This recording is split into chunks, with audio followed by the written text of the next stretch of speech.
भोला शिव शंकर भोलेनाथ की जय, मां पार्वती की जय। एक बार भोले शंकर मां पार्वती से बोले, हे गौरी, पर्वतराज हिमालय पर स्थित गंगा के तट पर तुमने अपनी बाल्य अवस्था में 12 वर्षों तक अधोमुखी होकर घोर तप किया। इतनी अवधि तुमने अन्ना खाकर, पेड़ों के सूखे पत्ते चबाकर व्यतीत किए। मांग की विकराल शीतलता में तुमने निरंतर जल में प्रवेश करके तप किया। वैशाख की जला देने वाली गर्मी में पंच अग्नि से शरीर को तपाया। श्रावण की मूसलाधार वर्षा में खुले आसमान के नीचे बिना अन्य जल ग्रहण के समय व्यतीत किया। तुम्हारे पिता तुम्हारी कष्ट साध्य तपस्या को देखकर बड़े दुखी होते थे, उन्हें बड़ा क्लेश होता था। तब एक दिन तुम्हारी तपस्या तथा पिता के क्लेश को देखकर नारद जी तुम्हारे घर पधारे। तुम्हारे पिता ने हृदय से अतिथि सत्कार करके उनके आने का कारण पूछा। नारद जी ने कहा, गिरिराज, मैं भगवान विष्णु के भेजने पर यहां आया हूं। आपकी कन्या ने बड़ा कठोर तप किया है। इससे प्रसन्न होकर वे आपके सुपुत्री से विवाह करना चाहते हैं। मैं आपकी राय चाहता हूं। नारद की बात सुनकर गिरिराज गदगद हो उठे। उनके तो सारे क्लेश दूर हो गए हों, उन्हें ऐसा प्रतीत हुआ। प्रसन्नचित होकर वे बोले, श्रीमान, यदि स्वयं विष्णु मेरी कन्या का वरण करना चाहते हैं तो भला मुझे क्या आपत्ति हो सकती है। ये तो साक्षात ब्रह्म है अर्षि। यह तो हर पिता की इच्छा होती है कि उसकी पुत्री सुख संपदा से युक्त पति के घर की लक्ष्मी बने। पिता की सार्थकता इसी में है कि पति के घर जाकर उसकी पुत्री पिता के घर से अधिक सुखी रहे। तुम्हारे पिता की सभी कृति पाकर नारद विष्णु जी के पास गए और उनसे तुम्हारे विवाह निश्चित होने का समाचार सुनाया। मगर इस विवाह से संबंधित बात जब तुम्हारे कान में पड़ी तो तुम्हारे दुख का ठिकाना न रहा। तुम्हारी एक सखी ने तुम्हारी इस मानसिक दशा को समझ लिया और तुमसे उसका कारण जानना चाहा। तब तुमने बताया, मैंने सच्चे हृदय से भगवान शिव शंकर का वर्णन किया है, किंतु मेरे पिता ने मेरा विवाह विष्णु जी से निश्चित कर दिया। मैं विचित्र धर्म संकट में हूं। हर हर महादेव। दोस्तों, आज हरतालिका तीज के दिन मैं आपको सुनाने जा रही हूं हरतालिका तीज व्रत कथा। बंधुओं, तीज का व्रत भाद्रपद मास के शुक्ल पक्ष की तृतीया तिथि को मनाया जाता है। जो भी मनुष्य हरतालिका तीज का व्रत रखते हैं उनका जीवन सुखमय हो जाता है। बंधु, कहा जाता है कि इस व्रत को महिलाएं अखंड सौभाग्य और सुखी दाम्पत्य जीवन के लिए रखती हैं। इस व्रत को सभी व्रतों में सबसे कठिन माना जाता है, क्योंकि हरतालिका तीज का व्रत निर्जल रखा जाता है। कुंवारी कन्याएं हरतालिका तीज व्रत को सुयोग्य वर्ग की प्राप्ति के लिए रखती हैं। हरतालिका तीज व्रत के लिए कैसे महिलाओं के श्रृंगार का सामान, मिठाई, फल, कपड़े भेजे जाते हैं।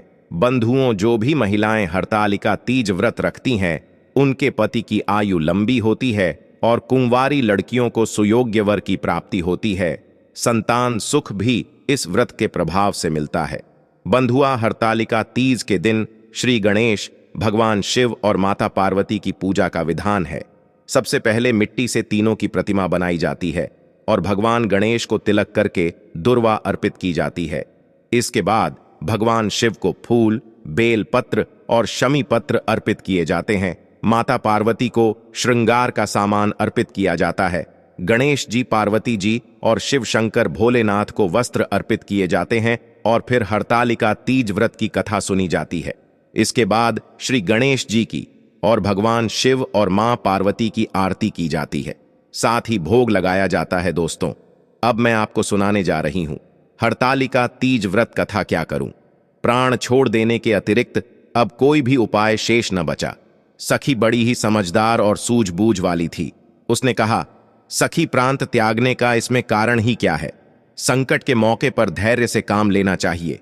नारी के जीवन की सार्थकता इसी में है कि पति रूप में हृदय से जिसे एक बार स्वीकार कर लिया, जीवन पर्यंत उसी से निर्वाह करे। सच्ची आस्था और एक निष्ठा के समक्ष तो ईश्वर को भी समर्पण करना पड़ता है। मैं तुम्हें घनघोर जंगल में ले चलती हूं, जो साधना स्थली भी हो, और जहां तुम्हारे पिता तुम्हें खोज भी ना पाए वहां तुम साधना में लीन हो जाना। मुझे विश्वास है कि ईश्वर अवश्य ही तुम्हारी सहायता करे। तुम्हारे पिता तुम्हें घर पर ना पाकर बड़े दुखी और चिंतित हुए। वे सोचने लगे कि तुम ना जाने कहां चली गई हो। मैं विष्णु जी से उसका विवाह करने का प्रण कर चुका हूं। यदि भगवान विष्णु बारात लेकर आ गए और कन्या घर पर न हुई तो बड़ा अपमान होगा। मैं तो कहीं मुख दिखाने के योग्य भी न रहूंगी। यही सब सोचकर गिरिराज ने जोर शोर से तुम्हारी खोज शुरू करवा दी। इधर तुम्हारी खोज होती रही और उधर तुम अपनी सखी के साथ नदी के तट पर एक गुफा में मेरी आराधना में लीन थी। भाद्रपद शुक्ल तृतीया को हस्त नक्षत्र था। उस दिन तुमने रेत के शिवलिंग का निर्माण करके व्रत किया। रात भर मेरी सुधि के गीत गाकर जागी। तुम्हारी इस कष्ट साध्य तपस्या के प्रभाव से मेरा आसन डोलने लगा, मेरी समाधि टूट गई। मैं तुरंत तुम्हारे समक्ष जा पहुंचा और तुम्हारी तपस्या से प्रसन्न होकर तुमसे वर मांगने के लिए कहा। तब अपनी तपस्या के फल स्वरूप मुझे अपने समक्ष पाकर तुमने कहा, मैं हृदय से आपको पति के रूप में स्वीकार कर चुकी हूं। यदि आप सचमुच मेरी तपस्या से प्रसन्न होकर यहां पधारे हैं तो मुझे अपने अर्धांगिनी के रूप में स्वीकार कर लीजिए। तब मैं तथा अस्तु कहकर कैलाश पर्वत पर लौट आया। प्रातः होते ही तुमने पूजा की समस्त सामग्री को नदी में प्रवाहित करके अपने सहेली सहित व्रत का पारण किया। उसी समय अपने मित्र बंधु व दरबारियों सहित गिरिराज तुम्हें खोजते खोजते वहां आ पहुंचे और तुम्हारी इस कष्ट साध्य तपस्या का कारण और उद्देश्य पूछा। उस समय तुम्हारी दशा को देखकर गिरिराज अत्यधिक दुखी हुए और पीड़ा के कारण उनकी आंखों में आंसू उमड़ आए। तुमने उनके आंसू पोंछते हुए विनम्र भाव से कहा, पिताजी, मैंने अपने जीवन का अधिकांश समय कठोर तपस्या में बिताया है। मेरी इस तपस्या का उद्देश्य केवल यही था कि मैं महादेव को पति के रूप में पाना चाहती थी। आज मैं अपनी तपस्या की कसौटी पर खड़ी उतर चुकी हूं, क्योंकि विष्णु जी से मेरा विवाह करने का निश्चय ले चुके थे। इसलिए मैं अपने आराध्य की खोज में घर छोड़कर चली आई। अब मैं आपके साथ इसी शर्त पर घर जाऊंगी कि आप मेरा विवाह विष्णु जी से न करके महादेव जी से करेंगे। गिरिराज मान गए और तुम्हें घर ले गए। कुछ समय के बाद विधि विधान पूर्वक उन्होंने हम दोनों को विवाह सूत्र में बांध दिया। हे पार्वती, भाद्रपद की शुक्ल तृतीय को तुमने मेरी आराधना करके जो व्रत किया था, उसी के फल स्वरूप मेरा तुमसे विवाह हो सका। इसका महत्व यह है कि मैं इस व्रत को करने वाली कुंवरियों को मनोवांछित फल देता हूं। इसलिए सौभाग्य की इच्छा करने वाली पत्नी एक युवती को यह व्रत पूरी एक निष्ठा और सच्ची आस्था से करना चाहिए। दोस्तों, इस दिन हरतालिका तीज की कथा मात्र चुपके से भी सुनने से जीवन स्वर्ग के समान हो जाता है। आज के दिन हरतालिका तीज की कथा सुनने से उस व्यक्ति पर धन की वर्षा होती है। पति पत्नी का दाम्पत्य जीवन सुधर जाता है। आज के दिन कथा सुनना बहुत ही शुभ और मंगलकारी होता है। इस कथा को आप इग्नोर ना करें और हरतालिका तीज की कथा पति पत्नी को अवश्य सुनना चाहिए। व्रत बिना रखे ही पूर्ण फल की प्राप्ति हो जाती है। दोस्तों, भाद्रपद मास की शुक्ल पक्ष की तृतीया को हरतालिका तीज का त्योहार मनाया जाता है।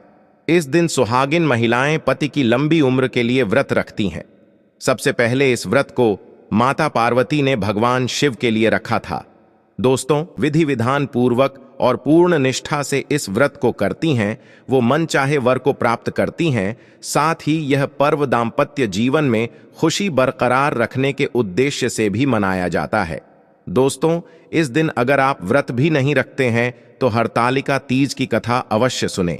सिर्फ हरतालिका तीज की कथा सुनने से आपके सभी बिगड़े हुए कार्य पूर्ण हो जाते हैं। पति पत्नी में कभी दूरियां नहीं होती, बल्कि प्यार और बढ़ जाता है। सच्चे दिल से कमेंट बॉक्स में लिखे ओम नमः शिवाय, जय माता पार्वती।